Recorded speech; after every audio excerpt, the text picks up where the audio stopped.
Sa lahat ng isyu sa bansa, mahalaga ang boses ng kabataan at mas lalong dapat yan marinig sa papalapit na eleksyon.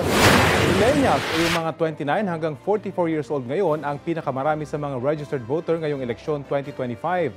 Mahigit 23 million ang millennial registered voters o katumbas ng 33.74% ng mga botante.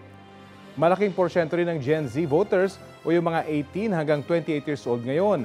Mahigit 18 million ang Gen Z voters o 26.78% ng mga botante. Mahigit 16 million naman ang mga botanteng Gen X o yung mga 45 hanggang 60 years old ngayon. Binubuo nila ang halos 24% ng mga botante.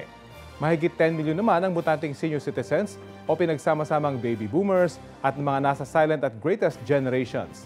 Sa kabuuan, mahigit 68 million ang rehistradong botante para sa eleksyon 2025. Hindi po nagtatapos sa registration ng ating responsibilidad. Kailangan kilalanin, kilatisin ng maigi at bumoto ng karapat-dapat sa araw ng eleksyon.